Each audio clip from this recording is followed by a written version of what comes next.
Hi everyone, it's Catherine here from Inky Finger Cat, back with another Festive Friday project. Decided I wanted to use this waffle flower poinsettia background stencil. It's a two-part stencil.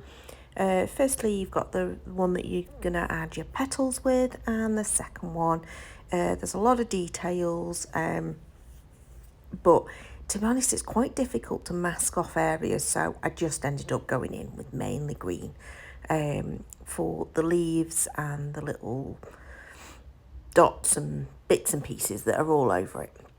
I also decided that I was going to use cream as my base, which is a bit unusual. I suppose it's a reminder, really. You don't need to just use your white cardstock. Use coloured cardstock. I mean, cream is obviously still a neutral base, but yeah. So you'll see there I've used some Stampin' Up inks, and on the first one I've just gone straight in, done the inks, and on this one I decided to use Versamark through the stencil and then added some clear embossing powder, and that just gave some shine to those petals and a bit of texture and just changed it up a little bit, really. So again, think about what you're using in terms of your supplies, and sometimes it's nice to just bring it up a level. I think that in Stampin' Up you used to call stepping it up. So how can you take your project to the next level of techniques? So again, coming in, same colours. This time I also, because I'm using something called Gumball Green, it's a very old retired ink, and it's getting a bit dry. So I also went in and decided to just add a little bit of Mossy Meadow just to darken some of those green leaves. I think that's the other thing that I do quite often, is use a couple of different colours. So I think on the flowers, I only went in with Sweet Sorbet for the second panel, but the first one I'd also added some Cherry Cobbler. And at this point, I'm thinking on the one that I've not embossed, I'm just going to add some brown to the dots at the centre of the flowers. But I decide it's not really doing what I wanted to do, so I use this gold paint pen, which does flood a little bit, so I'm having to be really careful and make sure that when I am reigniting it, refreshing the gold, that I am doing it onto some scrap. So it's just a bit of gold Posca, and I just set it aside to dry. It just gives it, again, tiny little bit of shine. It's nothing really particularly spectacular that anybody will notice necessarily. I know it's there. So at this point I've gone off hunting for some dies, because I've decided that I want to add some kind of frame to my card panel. So apologies, I'm off camera for quite some time, but I end up going for these sort of like stitched rounded rectangles, I think is the best description. So yeah, I've gone for those, and now I've chosen some red cardstock, and I'm die cutting it sort of towards the middle of one side of the panel, and I'll do the same on the other, and then I can also use these as the frame stroke mat for the main panel. Here we go. So I've got my two frames, and now I'm just going to now create my mats.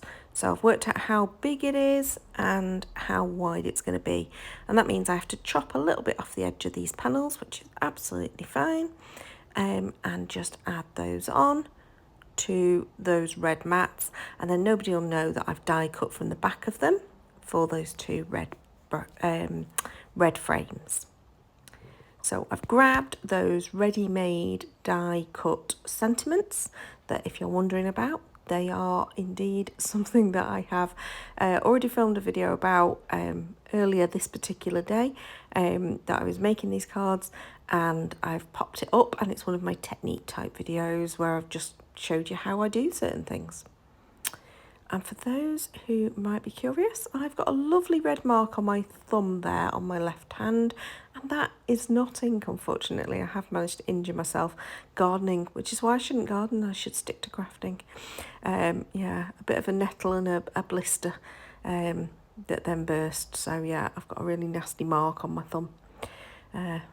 Anyway, I have pulled in 2 Merry Moose.